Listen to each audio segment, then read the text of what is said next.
couple of things are playing out which I find really, really fascinating. One is we're taking an ever more proactive view on what security means and how it's evolving. At the same time, it's never been more of a stressed and distressed position to be in when you're looking after large organisations, as we have and as I have, I suppose. So I'm CTO and head of strategy for Optiv, which is, I think, the world's largest pure-play security services organisation. And one of the things that we've really found is as you go through looking at hundreds of thousands of security engagements and projects, services opportunities, that some things come out time and time again. And it relates back to the fact that we're dealing with phenomenal levels of complexity, that every single day there is a dynamic, relentless adversary trying to do things to us. There are levels of regulation, and to some extent, I would argue, quite punitive new regulatory environment being put in place and huge technology change. But at the heart of it all, and the thing that I think keeps most people awake from a security perspective, is the moment of most acute stress and distress, which is an attack or an event, and how you think about the risk that's associated with those things, and how you drive your response and build a concept of resilience against that. So I wanted just to spend a little while thinking about that as a concept and using that as the bridge to how the results of our CISO survey that we did in January of this year sort of put that in perspective. And one of the things I enjoyed to use as an example was an event in 1981. Now, in 81, as some of us remember, was before digital gadgets. I think Bucks Fizz won the Eurovision Song Contest, so it was a good day for the UK. Prince Charles and Diana got married. Not sure how that worked out particularly well for them as individuals. Huge riots across London, and Ronald Reagan was elected president in the US. And 70 days into his presidency, he was shot. And he was shot exiting the Hilton Hotel in Washington, DC. And if you remember, there's the big normal entrance, and around the side there's a small entrance. And what happened was, as he exited there, you can see he was shot, and a couple of the members of his entourage were also shot. He survived, but the backstory to how it happened and why, and some of the following implications, I think, really resonate with a security, resilience, IT audience today. A couple of weeks before the assassination attempt, the White House Communications Secretary sat down with the head of the Secret Service detail and said, President Reagan would really like to be seen to be shaking hands with people when he goes out and about at events. So could you reduce the Secret Service cordon from 30 feet to 15 feet? And they said, well, we really wouldn't recommend it, but okay, if that's what the President would like to do. So that's what they did. And that was one of the key determining factors by how Hinckley, the guy who shot him, was able to get so close. And just take a minute to watch the video of how it played out. It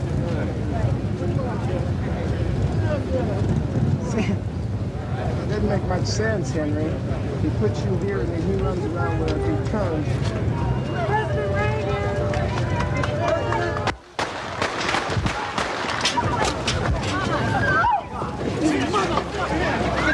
Back up! Get him out!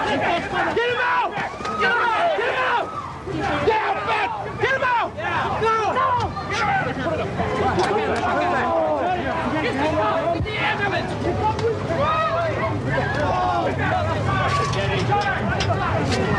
All right, stay back! Get back! Get the ambulance! I got one hand!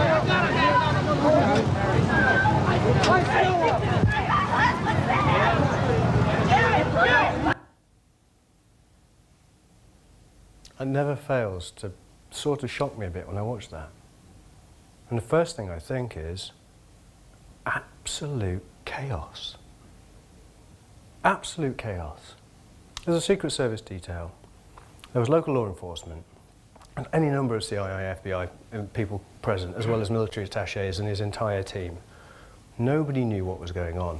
Massive bundle of people jumped onto John Hinckley, the assailant. Two other people were down. They didn't know as they bundled Reagan into the car, they didn't think he'd been shot, and they were heading off to the White House. Turns out, a bullet had ricocheted from his highly armoured car.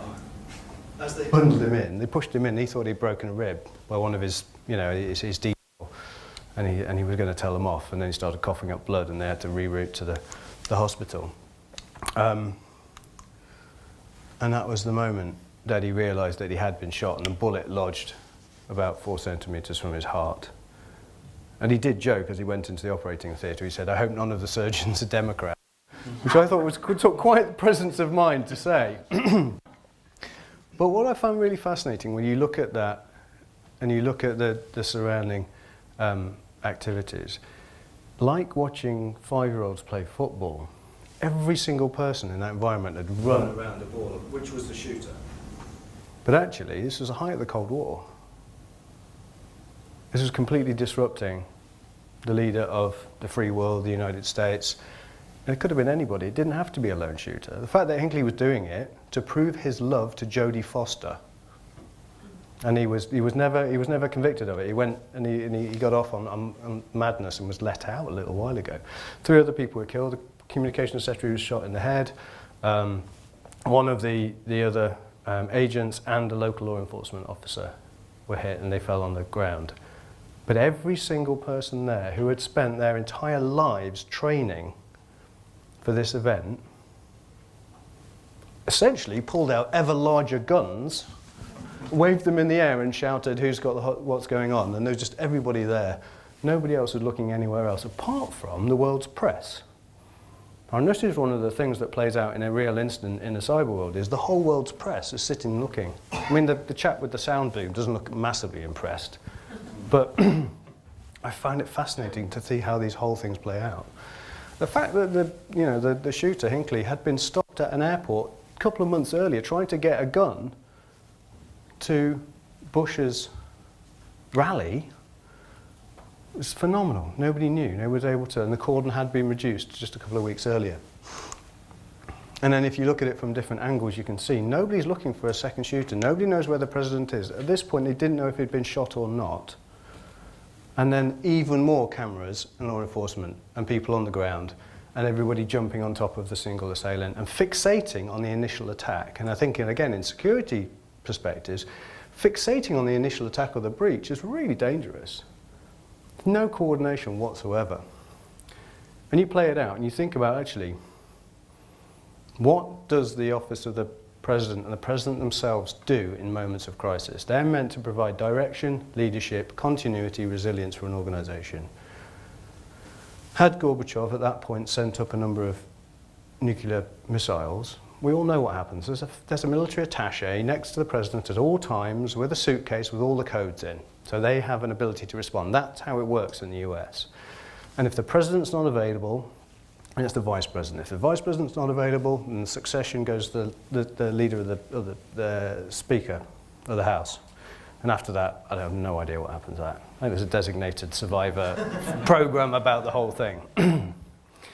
But what happened here, that was just completely forgotten. If you look at it, that fella there, 2 people in the picture didn't lose their hats.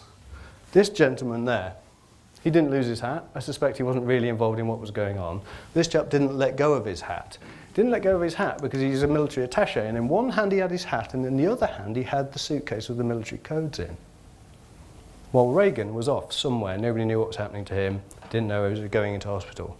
So the military codes were sitting on the pavement, the president was off, and nobody knew what the chain of command was. The chain of command, whilst the whole thing was playing out in front of the media, was sitting on Air Force One in Texas watching it on telly with amazing Pepsi product placement. But the ability to swear in the vice president in a moment of crisis to maintain continuity and resilience for the entire country wasn't there, because you can't sign somebody in when they're sitting on FS One. And at the same point, the Secretary of State, who wasn't in that whole series, stood up in front of the rest of the world's media at the White House and said, "I'm in charge of the country, don't worry," which was effectively a coup. There was just nobody else there to pay attention to it. So what we sort of, what you learned from this was, I'd have put the US Secret Service, not many years after the assassination of JFK, as probably at least in the top 3 of global protection groups. Probably the Chinese. I'd have thought the Russians are pretty good at this stuff as well. I've seen all those fellows who run alongside the North Korean car. But if you're going to back yourself, I'd probably put the White House Secret Service detail protecting the president. Absolute phenomenal, absolute unbelievable levels of confusion.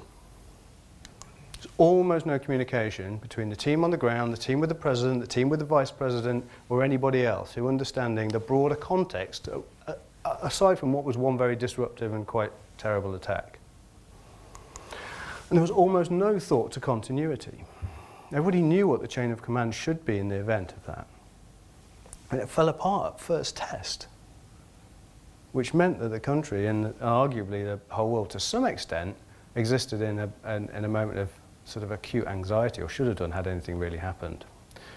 Now, happily and luckily, Reagan recovered, he walked out, his approval rating went through the roof, which arguably you could say gave him the public support to then go to Iceland and negotiate a reduction in nuclear arms around the world and pave the way for détente and the end of the Cold War. So maybe it's okay to get shot as long as you survive.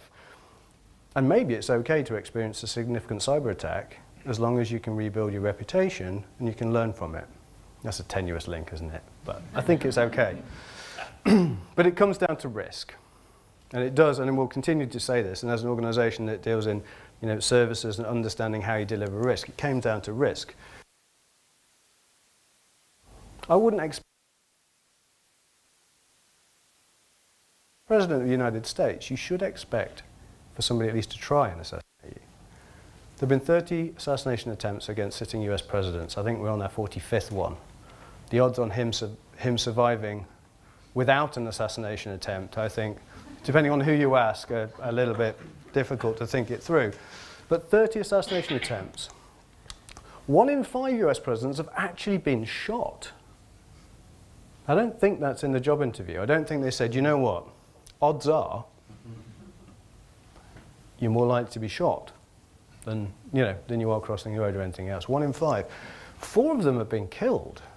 I can probably name 1 or 2, but actually, if you go back, I mean, obviously Lincoln was killed because that didn't end well for him, but Garfield McKenzie and then JFK. I mean, there's been 12 murders of sitting US senators and congressmen, the recent in 2014, which means that when you go in and you said, I'd like you to be President of the United States. Said, absolutely. Anything to worry about? Any risks? No, none at all.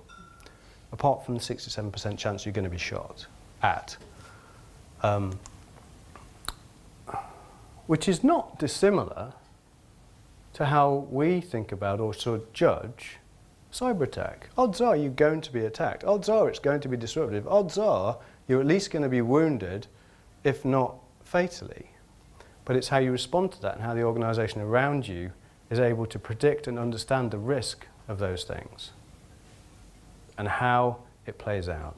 And almost, a 67% chance, 1 in 5. These are levels of risk that need to be addressed. If the Secret Service and the communications team had a nuanced risk-based decision where they said, we'd really like to reduce the cordon from 30 yards to 15 for the president when he comes out of, in public events, and Secret Service team would have said, we really think that's a bad idea. Remember the last guy that we were looking after that got killed. Let's not perpetuate that myth. If it's vitally important to the business of the presidency, then let's do it. But let's increase the protection and really screen who's going to be close. But they didn't do those things. And that's what we mean about nuanced risk-based decision making. So the research that we did was actually aimed at thinking about how are organizations responding to that, that significant and real and present risk that they face against the backdrop of ever greater cyber attacks, ever more virulent and aggressive regulatory environments and technology adoption. And then we found some really interesting things. As I say, we did it in January, so it's relatively new. It was a lot newer a few months ago, but it still holds out truth. And one of the things that came out, much like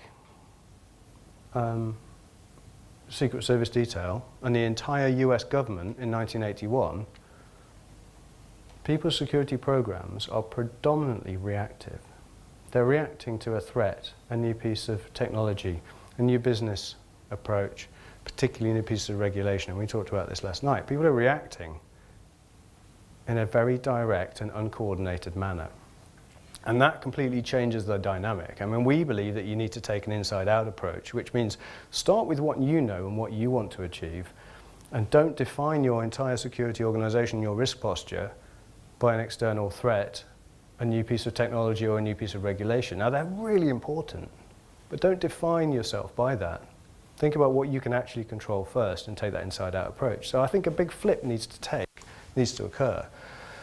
And there's an interesting thing that actually still nearly half of security leaders think security is the most important thing. Now, I'd agree that it is, because I've grown up doing security things. But actually, security isn't the most important thing to a business. So if you're going to be leading the security function, you actually have to really embrace that balance and the cognitive dissonance that allows you to do something that's not 100% secure. And we all know there's no way to be 100% secure. So it's actually about doing the right thing and balancing the business imperative and the need to protect and secure. But if you focus purely on security, then actually you're going to fail both the organization and your own team, because you won't be successful, and also you'll damage what the organization is trying to do. And I was very surprised that there was still this many people said they would put security first at the risk of a business process.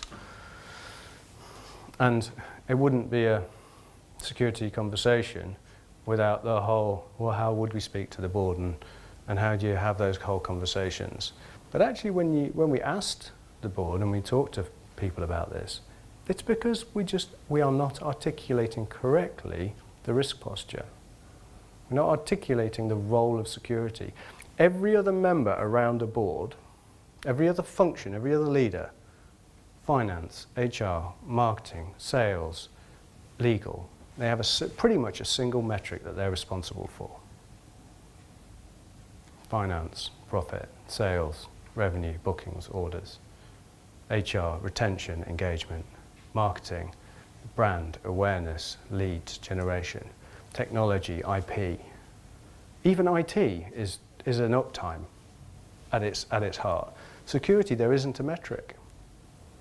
So how can you expect to sit at that table leading a function that's vital to the business if you don't have a metric that you can go back and say, this is what I deliver back to the business?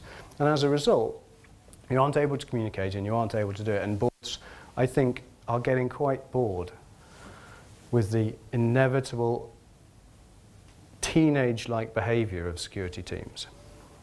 When I say teenage-like behavior, it's the, please, Dad, can I have some more money? No. You just gave you some more money. Why do you need some more? Well, all my friends have been getting some more. Well, what do you need it for? You wouldn't understand. You just don't speak my language. Well, can I have some more money? No, you can't have any more. What do you need it for? Just tell me what you need it for. Well, I can't explain it. You wouldn't understand. You're too stupid. And then you go, okay, well, have some of the money and go away and be quiet. And I think that's, security is treated like you're a frustrated, annoying teenager, and you need to get beyond that and talk about exactly why the money is there, what it's going to do and achieve, and why you're going to do it. And it's not just good enough that you take the money and you steal the car and crash it and then come home and I'm really sorry, it all went really wrong, but could I have some more money? But that's the behavior. And people are bored of it. Quite frankly, they're bored of it because it's a really unpositive, unfulfilling conversation that support that. It's not just about being a teenager, but there's complex budgets. Budgets are super complex, and most of the time, even if it's a high proportion of IT spend, it's not the security department or team that own that budget wholly and in its entirety, and even then they don't have the authority to act. Quite often, as I've been through it, every CISO may or may not control all of the security teams in the organization, let alone all of the way security is implemented, and policy and operations are often separate. So the authority to act is somewhat diluted, as well as And again, the survey said, I think it's 23% of the wider business understands the role of security. I mean, that's absolutely vital. I mean, security leaders can't be invisible. You have to wear a high-vis jacket and talk about the business in particular. And, you know, we seem to think that all aboard are interested in a profit, and all that security people are interested in is securing things and bolting down and locking doors. Well, neither of those things are true, but you have to be somewhere in the middle. And at the heart of it, you go back to that people sitting around the table, what is the metric that the security person would have? It could be a risk number, it could be a red, amber, green, it could be a DEFCON level. It doesn't matter, but you have to have something. You know, you have to be able to articulate what it is that security is going to deliver, and knows how you influence a sales metric, a marketing metric, or a legal metric, or an HR metric. And they put in plans to do that, and they come back to saying this is important to the business because, and we don't use consistent metrics. The dashboards we produce are just massive long lists of logs, and we're drowning in it. And it's the worst thing about security data lake is you'll drown as soon as you jump into it. And people don't understand how and why, what they're tracking performance and how they're measuring it. And that came out loud and clear. The people are using standard metrics to deliver and show what they're doing. There's no way anybody in the organisation is going to understand what it is. And something else came out very loud and clear. When we asked about behaviours, we asked about insight, we asked about, you know,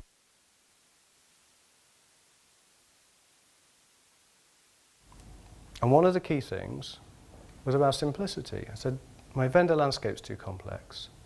My messaging is too complex. The projects my team are engaging on are too complex. The stakeholder map is too complex. I need to simplify this for my own sanity as well as the people I work with. And I need to be able to articulate a very simple goal, a very simple set of programs, and very simply why we do the things we do.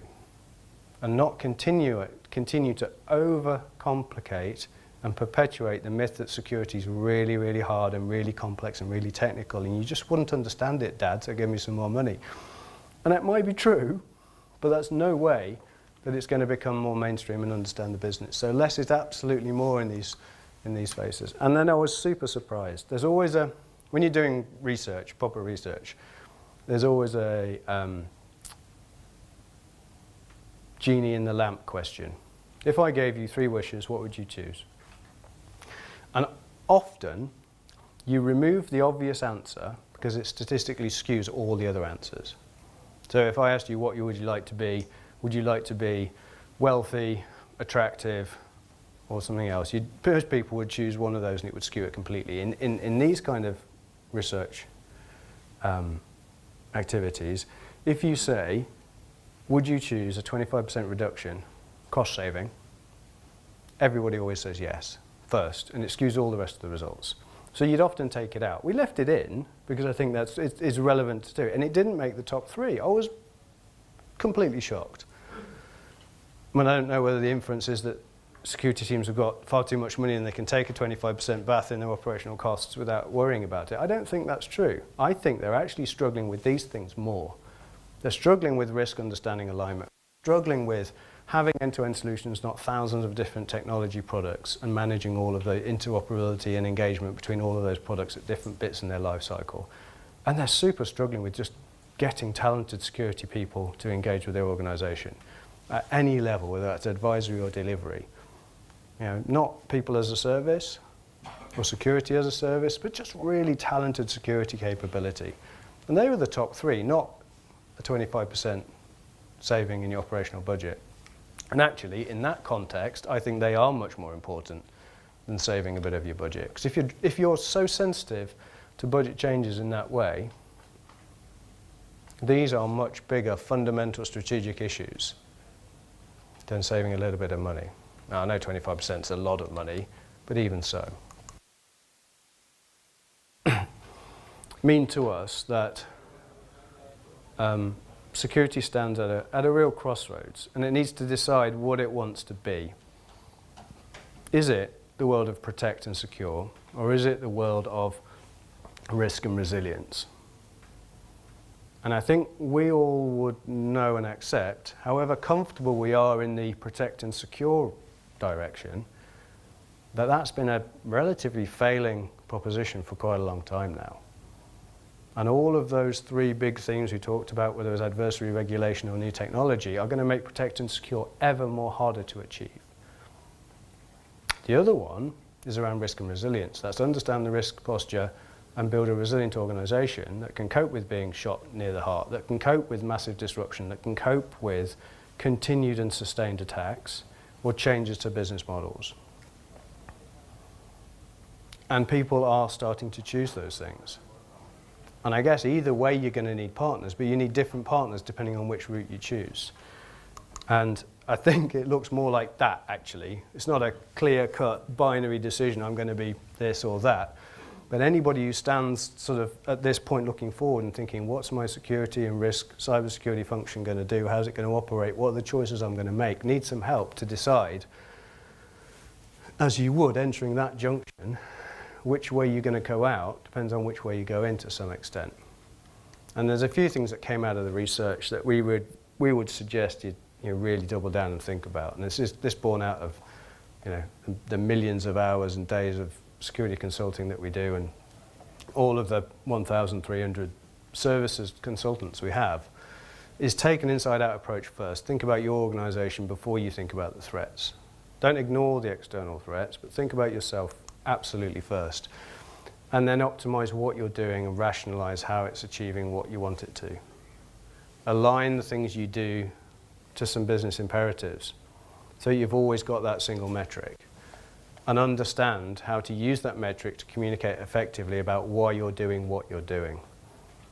Because sure as it will rain in the next few hours, sure as we'll continue to meet in security conferences, sure as all Brexit will go on for the next 20 years, you're always going to need to be able to articulate what your function does as IT spending and ownership shifts right across the business, away from a core IT operational focus. And I think if you sort of internalize those things, that's what our research in January said. It was quite forward-looking. It was about behavior. It was about investment and strategy. And I think it does articulate there's a big and significant shift in how businesses are approaching security. And we got to watch an American president get shot. Which, if nothing else, was a really interesting example of how something that people had trained for years knew was going to happen.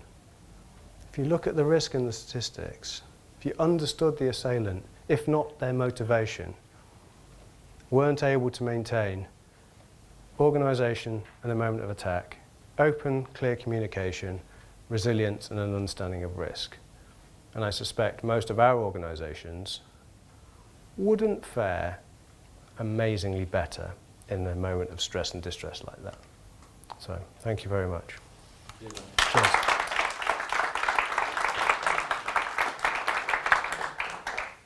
Any quick questions?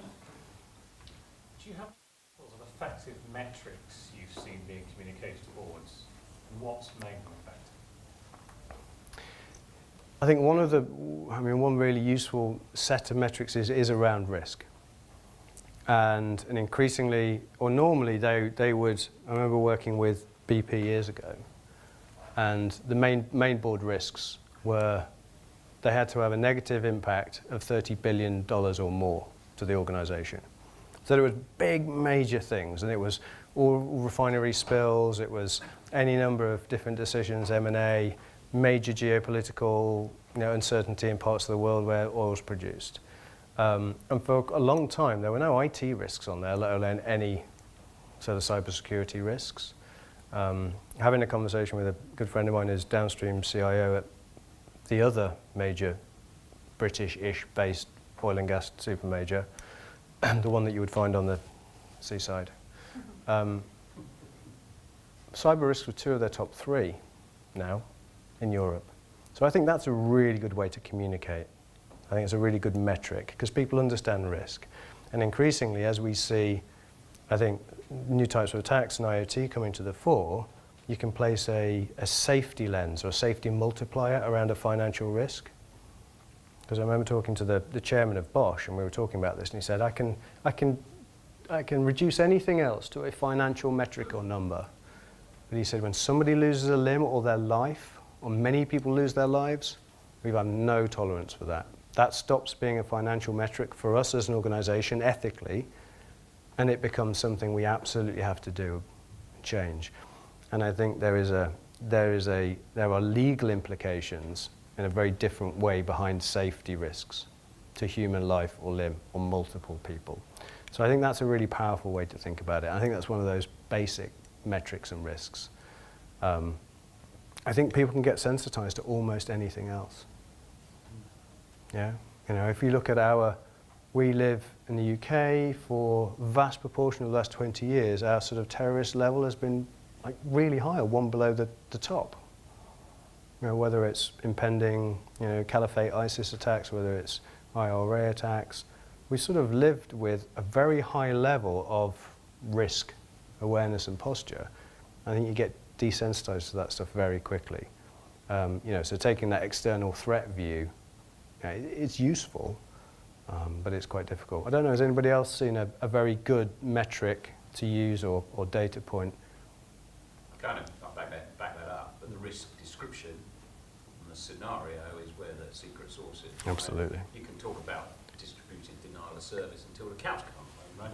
I kind of call those fireworks. I've seen so many board decks where people that work for me want to produce their fireworks. Oh, look, and you do get the oohs and ahs. Hey, guess what, board? We stopped 90% of spam coming in at the gateway, right? This is X amount of millions of emails did not get through. And the board go, woo, ah, and yeah, it means nothing, really. And as we know, it means nothing, because we care about the one that gets through, right? So, you know, the secret sauce is really getting other people, in my experience, it's getting other people to challenge how you describe the risk scenario. What's the scenario? We could lose our technology systems for 24 hours, right? Let's not talk about a distributed denial of service attack. I mean, you're right, absolutely. And I remember drawing the normal risk chart, you know, impact by probability, with all of the big ones top right and all of the not so big ones bottom left. I remember somebody saying to me, one of the guys said, that's great, that's good work, we've really identified our top risks, but what we'd like you to do is just flip it, so all of the bad risks are bottom left, because we want to mitigate them top right, because that's how we view charts. Everything has to move to the top right. And I was like, I think you're missing the point of this actual chart. But I know we were talking last night, you were talking about, you know, how do you define and how do you articulate and create a risk scenario? What was your key risk scenario? Lost time to cyber incidents is how we measure it. And yes, we have to bundle all of that, but health and safety is key in our plant. And we look at lost time to incidents. So how many hours have we lost from people falling off things and breaking things? And we've translated that into cyber incidents. So how much production time have we lost as a business by a cyber incident? And touch wood, this month we're on zero. So that allows it to translate very quickly into an accepted measure that's culturally accepted in the business. Sticking with the health and safety thing. And that's really, and you know, for those who don't know, so SR Oil produces and distributes most of the petrol in the country, or large swathes of the country, and it all comes from a single plant, from a single location. So at which point, I guess, minutes or hours lost due to a cyber incident of production is pretty key. And that's a really good way to express a metric, isn't it? I really like that.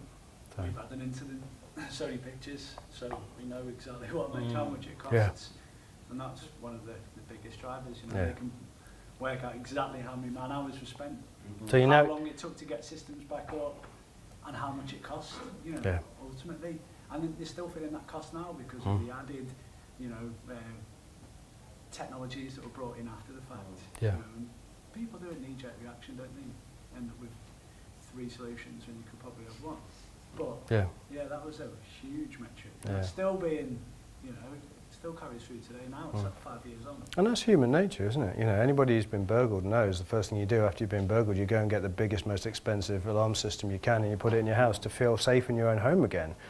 And it might not be right, it might not really change your risk posture, but you'll feel better about it.